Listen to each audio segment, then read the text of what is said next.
എൻ്റെ അപ്പനും അച്ഛനും അങ്ങനെയൊക്കെ എൻ്റെ കണ്ടുള്ള ആൾക്കാരൊക്കെ പറഞ്ഞുള്ള അറിവാണ്. എവിടുന്നാണ് എന്നാണ് ഇന്ന് ചോദിച്ചത്. കഴിഞ്ഞ ദിവസം ഫേസ്ബുക്കിലാണോ ഇൻസ്റ്റഗ്രാമിലാണോ ആരോ ഒന്നിട്ടുണ്ട് ഇതിൻ്റെ പേര് പറയാമോ എന്ന് ചോദിച്ചു. ഇതിൻ്റെ പേര് ചെവിടുകാണെന്നുള്ളത്. പണ്ട് കണ്ടങ്ങളിലാണെങ്കിൽ കൃഷി ഇറക്കുമ്പം ഈ കൊയ്ത്ത് മെഷീന്, ഈ കച്ചി തിരുകുന്ന മെഷീൻ ഇതൊന്നും ഇറങ്ങിയിട്ടില്ല. ഇന്നൊക്കെ എല്ലാ ആൾക്കാരും നിന്ന് കൊയ്ത് മരിച്ച് കറ്റ ചവിട്ടി അങ്ങനെയൊക്കെയുള്ള സംഭവങ്ങളായിരുന്നു. എൻ്റെ അറിവ് വെച്ച് എനിക്ക് എത്രയൊക്കെ അറിയത്തുള്ളൂ, കൂടുതലൊന്നും എനിക്കറിയത്തില്ല. അങ്ങനെ കണ്ടോന്ന് പറഞ്ഞാൽ കളത്തിൽ നിന്ന് ഒരു കെട്ട് കച്ചി തലയെ കയറ്റി കൊണ്ടുവന്നാൽ പിന്നെ പൊക്കി കൊടുക്കാനൊന്നും ആരുമില്ല. അങ്ങനെ ഓരോ ചെവിടുകാണിയുടെ മണ്ടയ്ക്ക് കൊണ്ടുവച്ചാണ് വിശ്രമിക്കുന്ന ഞാനിൻ്റെ ഇവിടെയൊക്കെ വിശ്രമിക്കും. ഇതുപോലെ അവിടെ എല്ലാം ഉണ്ട്.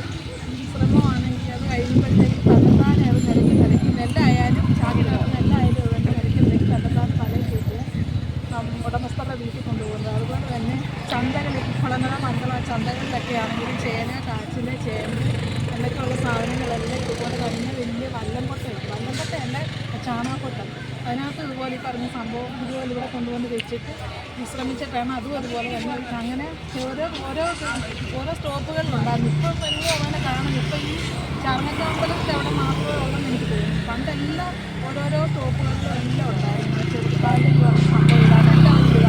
പിന്നെ കൂടുതലൊന്നും എനിക്കറിയത്തില്ല. ഇതിനെക്കുറിച്ച് അറിയാവുന്നവരും ഒന്ന് കമൻറ്റ് ചെയ്തേക്കണേ കൂട്ടുകാർ. പിന്നെ അതുപോലെ തന്നെ ഞങ്ങളുടെ വിളക്ക് ഇതാണ്. വിളക്കിനെ ഞങ്ങൾ തന്നെ വിളക്ക് നമ്മൾ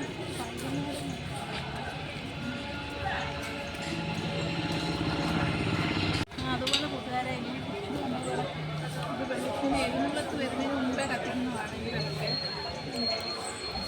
പിന്നെ ഞാനാണെങ്കിൽ അടിച്ചു ഒരു രീതിയിൽ വിശദമായിട്ടൊന്നുമില്ല കൂട്ടുകാരെ. പിന്നെ ഇപ്പോൾ നമ്മുടെ സ്റ്റേജിലൊക്കെ ഇങ്ങനെ ഇങ്ങനെ വെച്ചിരിക്കുന്നത് വെള്ളം